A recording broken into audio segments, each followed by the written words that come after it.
Halo Halo teman-teman teman-teman semua. semua. Balik lagi nih sama kita di podcast Candu Investasi di segmen. Ngerti, ngobrolin seputar investasi.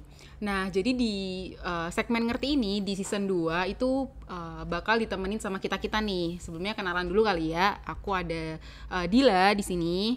Aku ada Boma. Oke, nah jadi kita tuh bakal bahas apa nih, Bom? Buat episode kali ini. Nih, ada satu berita nih. Coba kamu bisa menebak pikiranku nggak? Berita yang lagi marak tentang penipuan investasi. Tahu sih Apa? soal investasi alkes, alat kesehatan. Ya, Iya bener ya banget sih. kan? Itu tuh kayak di berita lagi marak-maraknya banget karena kayak jumlah eh, Kerugian. investasi, ya itu kerugian investasi yang ya korban-korban yang sudah ditipu tuh kayak banyak banget loh. Sampai kabarnya sampai berapa? 1,2 sampai 1,3 triliun itu Gila. kerugiannya, dan orang yang kena tipu tuh sekitar 3 ribuan apa ya kalau nggak salah. Gila bro, itu Banyak banget duit kan? segitu bisa buat kita makan geprek berapa porsi bro. Banyak. Gila bro. Nah, itu. Kamu pertama tahu berita itu dari mana tuh? Jadi aku tahu berita itu tuh dari Twitter. Jadi ada orang nih, netizen, yang dia tuh cerita gitu loh tentang pengalamannya dia kena investasi alkes ini, investasi bodong ini gitu. Dia tuh ketipu sekitar puluhan juta kalau nggak salah. Dan banyak banget orang-orang yang ketipu nyampe miliar-miliar gitu. Gila. Itu kalau menurutmu sebenarnya investasi bodong dengan mungkin kedok alkes itu ya, alat kesehatan itu sebenarnya gimana sih? Oke, kalau menurutku nih, sepengetahuanku tuh sistemnya jadi kayak investasi yang ngasih dananya tuh buat ke pemerintah gitu loh. Jadi dengan iming-iming kayak keuntungannya tinggi, terus juga udah ada tempo waktunya sekian gitu. Jadi buat bantuin COVID yang sekarang nih loh yang marak, jadi alat kesehatan ini buat bantu pemerintah kayak gitu. Jadi ngasih apa ya istilahnya, suntikan modal lah ke pemerintah kayak gitu sih setahu aku. Kalau menurutmu gimana? Aku juga dengarnya tuh kayak dia tuh yang si penipunya ini yang nawarin kayak investasi dengan return yang lumayan. Sebenarnya nggak lumayan banget. Nanti bakal aku jabarin sih sebenarnya. Jadi kayak dia tuh ya nawarin orang nih buat ngasih dia modal, terus nanti kayak modal itu diputar ke dalam sebenarnya suatu proyek. Kata si penipunya proyek sih, tapi kalau menurutku itu proyek tuh cuman kayak proyek apa ya? Nggak ada proyek nggak Iya, sih nggak ada sebenarnya proyek, ya kayak kan? cuman ya iming-iming lah, kayak biar percaya gitu lah. Sebagai kredibilitas Aha, lah betul gitu kan. betul kayak bikin percaya si calon korbannya aja nih buat narok dana di investasi bodong itu. Jadi ya udah, dia nanti kayak disuruh masukin dana si calon korbannya, terus nanti dana itu nanti diputar di suatu proyek. Kata si penipu ini suatu proyek, terus nanti proyek ini kan bakal ngasilin keuntungan. Nah, nanti keuntungan ini bakal dibagiin ke investor-investor yang ada itu. Berarti sistemnya tuh kayak ini ya, arisan online gitu nggak sih, Bam? Iya, aku juga dengarnya gitu. Jadi dia tuh suruh Open slot. open slot. Per slotnya itu harganya kalau nggak salah 200.000. Nah, 200.000. Nah, ini di sini biasanya kan investasi bodong itu kan keuntungannya besar kan. Kalau di sini tuh kalau kita lihat lagi ke korban-korban yang ada, dia tuh mereka tuh cerita kalau satu slotnya 200.000 dan keuntungannya tuh sebenarnya nggak terlalu besar loh. Jadi menurut korban tuh itu cukup make sense lah untuk mereka mendapatkan keuntungan yang tidak terlalu besar. Karena kan kalau biasa investasi bodong kan gede-gede kan Gede-gede, keuntungannya. Nah, ini tuh mungkin si penipunya pinter juga nih caranya nih. Okay. Jadi dia ngasih return yang mungkin dipikir tuh masih rasional ya buat didapatkan. Jadi per slotnya 200.000 dengan keuntungan 15% per berapa minggu, 2 sampai 4 minggu kalau nggak salah. Aku agak lupa sih. Berarti nggak nyampe bertahun-tahun gitu ya? Nggak sampai bertahun-tahun. Dan itu ya lumayan banyak itu yang ketipu kan. Ya kasihan juga sih sebenarnya. Berarti itu mungkin salah satu alasannya ya kenapa investor mau gabung ke investasi itu gitu nggak sih? Sih menurutku gara-gara itu returnnya masih tinggi, returnnya rasional. Iya, gitu. masih make sense buat didapatkan. Terus juga kan penipunya itu juga sebenarnya pinter sih, bisa memanfaatkan momentum COVID-19 ini, karena dia tuh buat investasi bodong ini di awal-awal COVID ada kalau nggak salah itu. Apa di tahun 2020 ya kalau nggak salah. Aku agak-agak lupa. Jadi di pertengahan tahun lah. Di pertengahan tahun itu dia buatlah investasi bodong ini dengan apa namanya, Iming-iming. iming-iming itu pakai suntikan dana alat kesehatan. Jadi kan kayak orang-orang mungkin bisa, wah ini ada COVID, mungkin dengan investasi ini sekaligus aku bisa dapat return, sekaligus aku juga bisa bantu orang-orang yang membutuhkan bantuan alat kesehatan gitu kan. Jadi ya gara-gara itu mungkin orang-orang tertarik nih, sekalian dapat untung sekalian beramal juga lah istilahnya. Gitu. Berarti sistem investasi Alkes ini tuh masuk kayak ini nggak sih, kayak skema Ponzi gitu loh, permainan Kalau uang.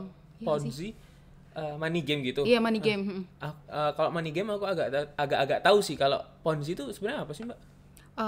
Ya sama sih, maksudnya skema Ponzi itu ya money game itu atau permainan Oh, uang kayak gitu. Jadi menurutku tuh masuk sih investasi Alkes ini ke skema Ponzi itu. Jadi sistemnya kayak ya penipuan investasi yang dimana kayak klien tuh ngasih dananya dia ke tanda kutip nih manajer portofolionya buat ngedapetin return yang tinggi, terus juga tanpa ada risiko kayak gitu. Padahal kan kalau dipikir-pikir ya prinsipnya investasi ini ya sih kayak high risk high return. Jadi kalau dipikir-pikir ya nggak masuk akal aja gitu kalau misalnya nawarin investasi tanpa ada risiko sama sekali kayak Bener, gitu. bener.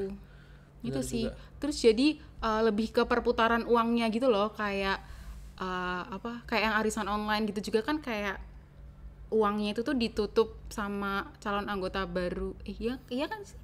Setauku kalau money game rata-rata gitu sih, kayak apa ya? Piramid. Jadi kalau misal si penipu satu, terus ada calon korban nih, direkrutlah dia sama si penipu ini, masuk ngasih apa namanya, ngasih modal kan, ngasih suntikan modal.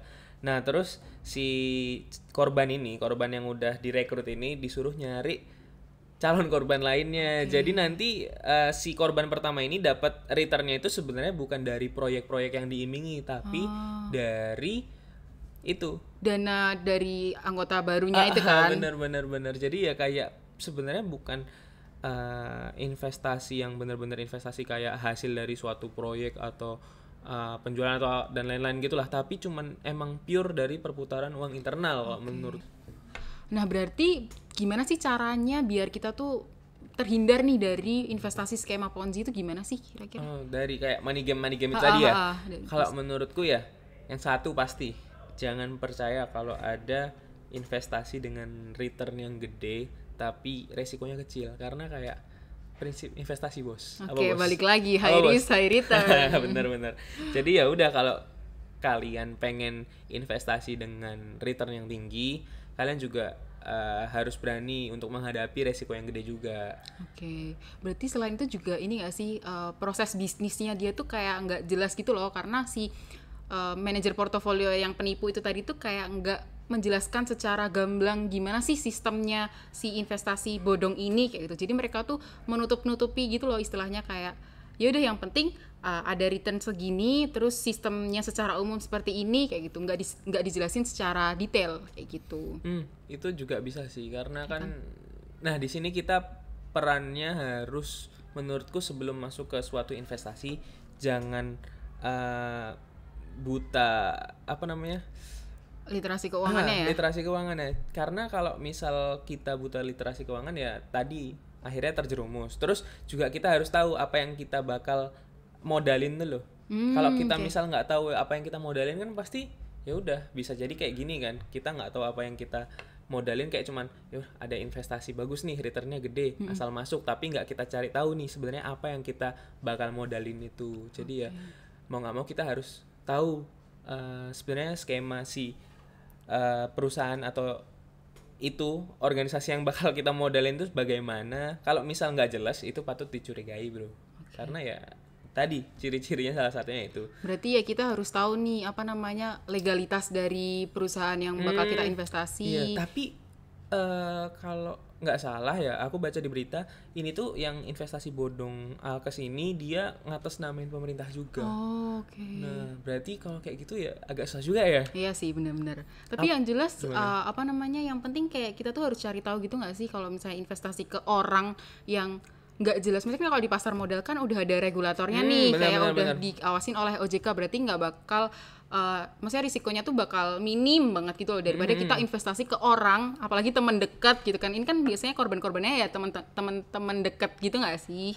Soalnya biasanya orang calon korban baru itu yang tahu biasanya cuman biasanya juga dari temennya dia kan yang upload di sosmed kan. Iya, Ya nggak sih, biasanya kan kalau orang sekarang dapat return misal dari kripto atau dari saham langsung diupload. Wih, dapat kan. Terus kayak mau nggak join nggak gitu-gitu nggak sih? Terus orang kan pasti kalau lihat duit langsung ya tergiur. Bener banget. Jadi ya jangan langsung percaya juga ya, walaupun sama temen dan temen itu udah dapat keuntungan. Karena juga dari skema Ponzi ini juga gimana sih apa kayak akhir dari skema Ponzi itu karena dia tuh nanti kayak ini kasus ini tuh bisa terungkap pasti karena si korban terakhir itu kayak nggak dapat return kan, kayak dananya kan pasti sebelumnya korbannya dapat return, terus kayak dia nyebarin berita, kayak nyebarin di sosmed, ya aku dapat keuntungan nih, terus kalian mau join nggak, terus banyak yang join, terus dapat keuntungan lagi, nyebarin lagi, banyak yang join. Tapi pada sampai titik dimana si investasi bodongnya ini nggak dapat calon korban lagi, dia kayak kehilangan perputaran uangnya kan, sih, jadi nggak bisa ngasih return ke korban terakhir. Jadi maka dari itu si korban terakhir itu kayak ngespil. Ya, wah ini investasinya nggak bener nih. Padahal ya emang karena investasinya ini nggak dapat korban lagi, jadi dia jadi yang terakhir. Nah maka dari itu jangan sampai sih kita masuk ke investasi kayak ini, karena mana tahu kita jadi korban terakhir kan, nggak ada yang tahu kan. Dan ini juga nggak resmi kan investasinya, jadi nggak sangat tidak disarankan kan ya.